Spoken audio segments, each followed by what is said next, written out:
Assalamu alaikum warahmatullahi wabarakatuh, everybody. I'm Preacher Miles, host of the SOS, the Shout Out Show. Hope you're having a great day. You know what it is. It's Mo Better Mondays.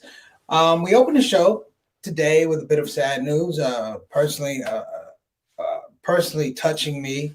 Um, I got the notice this morning from Sister Satana, who's always on top of these things, but I got an alert that retired General Colin Powell had passed away this day at the age of 84.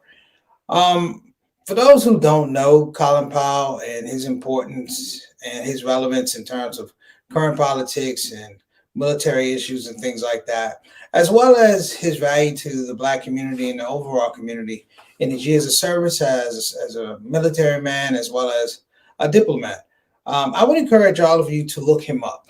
Not just do the Wikipedia, but read his books, read his articles, read things like the Powell Doctrine about issues of how they handle military action overseas. I would encourage everybody to engage a philosophy that I call him a giant. I'm going to tell you why I call him a giant, but this was somebody who personally impacted me in the context of what I wanted to do in my life as a youth. Also, as I got older as an adult, it was interesting to see people in his space operating around people who didn't look like him, but more importantly, they didn't sound like him. Colin Powell is a hero. Some people say General Schwarzkopf and people like that, and that's all well and good. But Colin Powell was a general. He was in his own essence, he was a organic American hero. And that we lose him at 84 is interesting because there's a lot of controversy and people focusing on the wrong things. That he died of complications of COVID, but he was vaccinated. Well, you know what? Let it go. Let it go. We're not here to talk about vaccinations. What we're here to talk about the essence of a man who, in many regards, shaped policy here in the United States, and in many regards, framed something that people like myself, people like you, people like Barack Obama could follow along the way. I'll be honest. I actually thought that Colin Powell would have been our first Black president. And even as a Republican, he had me wondering, and he actually had me considering voting for him. Now, of course, he didn't run for office. That's a whole nother story, and we'll get into that. But the essence of the man who stood in a space that spanned a number of years, 35 years military, and as a civilian working as an advisor, working as Secretary of State, there are a lot of things that he brought to the table that I'm not sure, even in my own understanding, I'm fully able to grasp. Because I'm a youngin'. Like I said, he's 84. And his scope of understanding and I want to say interchange and engagement with foreign policy is something that most of us would never, ever have a look at. But it was the man who was a human being. The guy who stood on principle, and a person, brothers and sisters, that made me believe in some regards that this government, as crazy it could be through the Reagan years, through the Bush years, he gave me an understanding that, you know what, him in that position, I felt like this thing might be able to work. And doggone it, some years later, when Barack Obama got elected, nominated, all those things, he stood up for this man. And he stood up for them principles. So today we're going to talk about Colin Powell. We'll be back. Preacher Moss, Shout Out Show. See you in a minute.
Thomas Jefferson to Colin Powell. It speaks to the greatness of America. And so it was a great moment. And he's going to do a fantastic job as Secretary of State.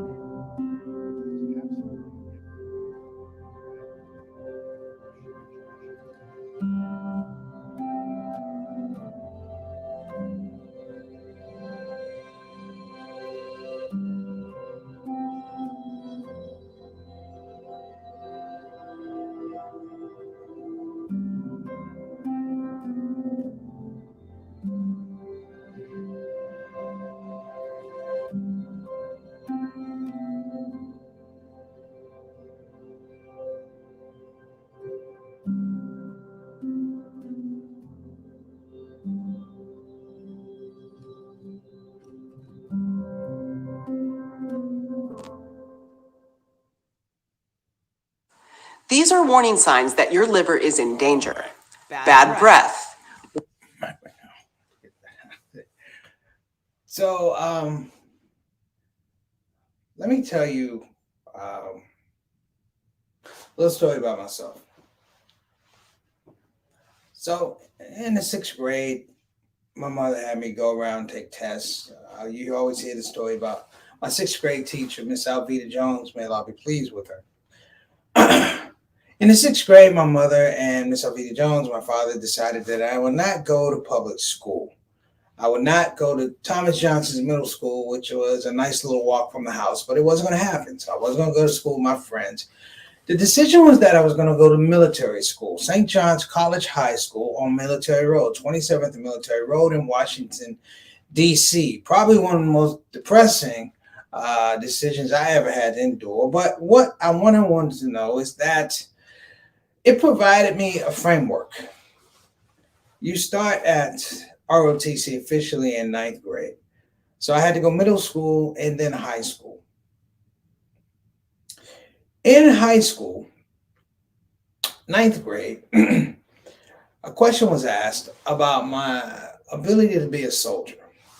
Now, the person that asked this story was Mr. Vince Fisher. May Allah be pleased with him. He said, Moss, and he had this way. He wouldn't say Moss. He'd say, Moss. That's what he'd say. Moss, what are you going to be? That's what he used to say. What are you going to be? What kind of soldier are you going to be? And first of all, I hated his voice. Didn't matter the question. He said, Moss. I hate this guy. Over the years, I got to know Command Sergeant Major Fisher. And I had 3 black drill instructors at my school. For my whole career, I always had black drill instructors. And what they would do was to make sure that the minority kids, the black kids at the school were always on point with their studies in military science and things like that. Out of all of them, there's a couple of us, Fred Seward's son, I think Eddie Chappelle and one other person, they thought that we would be great candidates to go into the military. And I thought about going to the military. I thought about ROTC. And the reason I thought about ROTC, brothers and sisters, was because I heard of this guy in the military who was doing amazing things, who was setting a precedent for people who are in the military, particularly African Americans and people of color.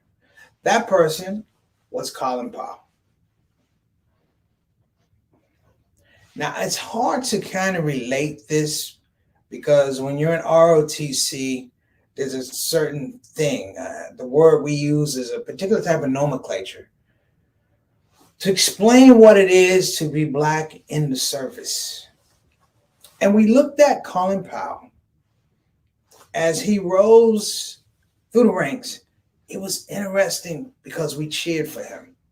Command Sergeant Major Fisher cheered for him. Sergeant Hackett cheered for him. Sergeant Gill cheered for him. Sergeant Robert Sharp, they all cheered for him because this was the guy who was going to take them across the line in terms of timing, in terms of visibility, in terms of resident, in terms of equality. And you would say, what does that mean to a kid, young black kids in military school? And the answer is that it meant everything. It meant everything. because people don't know the reticence we had about going into the service back then. There was a Colin Powell who stood up and came out of, he came out of Vietnam, and he came out of all these different displacements and assignments, and everywhere he went, brothers and sisters, all you heard was a man who stuck to his principles. A man that we could really, really believe in. And as Black people who have served in the military and served this country, we really hadn't had any other examples, brothers and sisters, and he was it. So from the 9th grade to the 12th grade into college, I kept my eye on Colin Powell. And in fact, in my senior year, I actually tried to join ROTC at my college because I was going to go into the military and go to finish school and be a second lieutenant and follow his footsteps. And I know a lot of y'all thinking I'm lying. That's cool. You think I'm lying, but you're probably hoping I'm crazy. But I was that guy then. And what an example, brothers and sisters, to have. When we talk about the military today, if you close your eyes, we don't have any stellar examples of who we will follow. Think about that. We have no stellar examples of who we will follow. Colin Powell is the one guy who was in a leadership position. Even the Honorable Minister Louis Farrakhan didn't castigate this man. He spoke highly of him. His background is Jamaican immigrants who come to this country and they get it from the mud. A father who's a shipping clerk, mother who's a seamstress. This is a very American story. And he gets good grades and he goes to CCNY and he enrolls in ROTC. As he says, this is the only thing that he really liked and he was good at it. And let me put this out here too. We rarely have career military people anymore. When I say career military, I mean you do ROTC and you go through. He did 35 years, and when he did 35 years, he went in the upper echelons of state government and federal government office. And doggone it, if he didn't become, after he was, an NSA advisor, that he wouldn't become, of course, Secretary of State under George Bush. That's another story, and we're going to get to that somewhere during this presentation. But what I want to emphasize, and what I want to make sure we don't somehow overlook, is that the man was a hero. His scope of military policy actually would have prevented what we see in Afghanistan. Large and short, we may not have even been in Afghanistan. If he was properly instructed during the Bush years, we probably would not have wound up in Iraq. Again, we'll get to that during this thing, but I just want to focus on the fact that this is a man, brothers and sisters, who led by principle. And I say leading a principled life is really, really interesting because a lot of people don't really understand what that means. He was forced to choose a party. He chose the Republican Party. And do you know how many people still stuck with him while he was a Republican? I did. There was a thought, brothers and sisters, that he would run for president, that he would replace Dan Quayle on the ticket with George Bush Sr. And I love his response. When they asked him why he wouldn't run on the ticket with Bush and Dole, he said something really interesting. What he said was, in a nice way, why would I run on the ticket with someone I could beat? And there were a lot of people who were happy he did not run, but it was the power of his personality that compelled folks to try and even get him to run for president. I was looking doing some research. People in a straw poll in New Hampshire had him winning over Bill Clinton 50% to 38%. And this is not a career politician. Like, we love Obama, but this man was not a career politician. So you have to talk about the level of respect, the level of influence. He was, brothers and sisters, possibly the last person we would have had who would have come from the military and be president. Like you won't have that anymore. Like the Trumans and the Eisenhowers, you don't have that. I'm not Truman, definitely Eisenhower, who ascended from military posts to become president. He ascended to become, of course, Secretary of State, and I will speak about that. But I just think it's amazing because it seems like in the last, I don't know, 6 to 8 years, things have totally changed. That he was sick is scary, brothers and sisters. That he was incapacitated with issues of cancer is scary because you don't have a sobering voice, a sober language, a person who speaks to the heart of the people, who tells them about America, how America is supposed to be. That was Colin Powell. If you read his books, even just 1 or 2 chapters of his book, you understand that this is a guy who had organic understanding of how America worked and how America could work better. He was a military man. Levels of military, discipline, leadership, compassion. I have something from him I just want to pull. I normally don't do this, but he had these things about life, right? He talked about having perennial optimism. Let me say what this is. He said having perennial optimism, meaning that when you lead troops, you have to have a disposition that 1, gets them comfortable with you, and 2, gets them comfortable with their commitment. I don't even see that now. You can take the last couple of presidents, I don't see it. And the gravitas of being able to lead people into war is something that we don't understand. We have people that press buttons and they sign executive orders, but to lead someone into war, brothers and sisters, to take someone's son or someone's daughter and take them into harm knowingly and still have the commitment of American people, you just don't have it. What we have is the reverse of it. We have insurrections now, whereby the will of the people is so bent that we ignore that people like this guy over here, Colin Powell, fought for our country. He's a true patriot. He's a true citizen that made well. Now, you may have some comments, and I'm going to make sure we get some comments. Satana, who we got in the box today? I want to make sure we get our folks up to date. We got Sister Reed. Assalamu alaikum warahmatullahi wabarakatuh. Sister Reed, how are you doing? Big shout out to you, Jawan, and Brother Derek. Hope all is well. Nice to see you on the show. Thank you so much. Next up, we got Sister Ika. Sister Ika coming all the way from Indonesia. Make sure we keep her and her family in dua. Going through some issues over there. We want to make sure that duas are sent to Depok, Indonesia. Sister Ika, hope that you're doing well. Thank you so much for tuning into the show. Next up, my main man, Altaf Rashid, all the way from Toronto. Mr. Straight Up, Straight Down, 6 o'clock. Our Canadian ambassador to the show.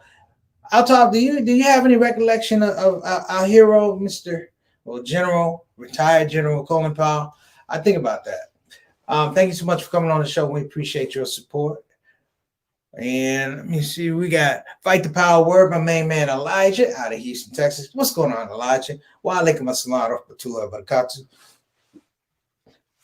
Elijah, were you in the service? I always meant to ask you if you were in the service. You always struck me as you did a couple of years, but that's just me. And I appreciate you coming on the show. And I tell everybody, this is while this is a particular platform, I don't own it. The people make the show. So if you have any different opinions, because I am going to say some things about Colin Powell that they're not disrespectful, but in his tradition, I would make sure that I would say these things because he would say these things. All right, next up. We got Sister Naima Griffin all the way from Detroit, Michigan. How you doing, sister? Wa alaikum assalam wa rahmatullahi wa barakatuh. Thank you so much for joining us on the show. We appreciate you all the way from the D. All right, next up.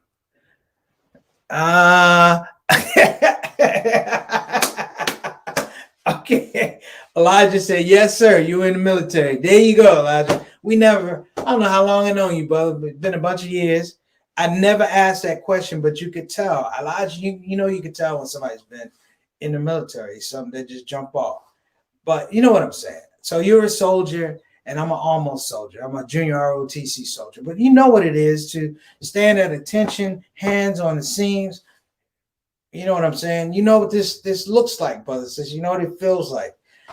And I tell folks, one of the great thrills is being able to do that and see particularly a black officer come to inspect you, come to take your rifle, open it, check it, clean it, and give it back to you. It was the biggest thrill in the world. So believe me when I talk about Colin Powell, that this is coming from a place of really, really deep respect. Johnny L. Thomas, my little brother JT. JT is a military man. JT spent time. He was enlisted during the Gulf War along with my cousin Earl G. Bethel, and spent time over in Operation Desert Storm. So brothers and sisters, this is a bit of history, because this was the guy who was determining policy, which is really important. Let me give my brother a shout out. Wa alaikum assalam wa rahmatullahi wa barakatuh. Thank you so much for coming on the show. What are your thoughts on Colin Powell, man? I think we haven't had enough talk about that. I know I'm not officially military, but had I gone straight from high school to the military because of my military science credits, I would have been a PFC right off the bat. One strike, big deal. But I'm just throwing that out there. And we got Mama San. What's going on? Let me take a look and see.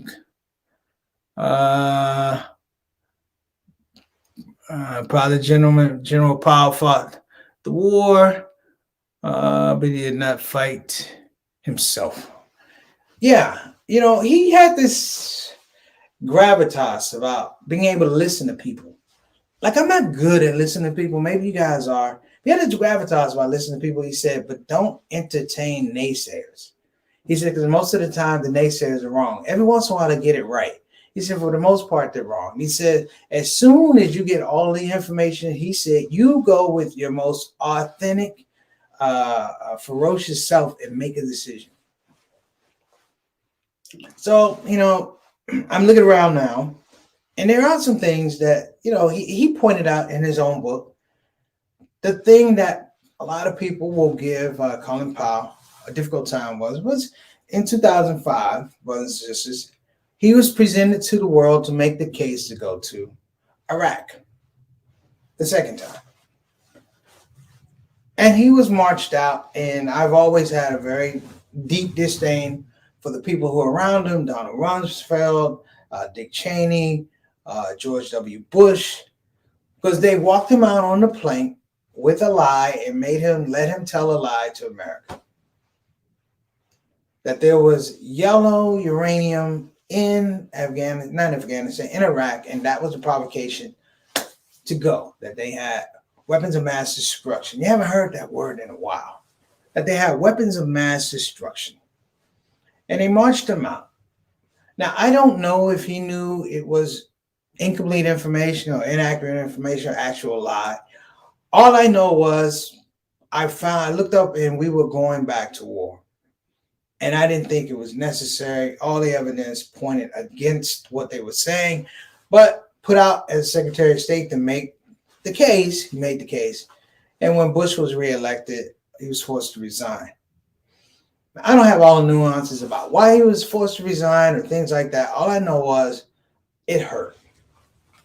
It hurt a lot because this was a principled man.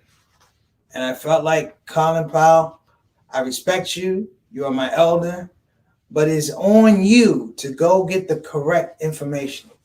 If the world is saying these things are not correct, you can't look at the intelligence and go, forget the world, we got the intelligence. And so is Amar on his career. But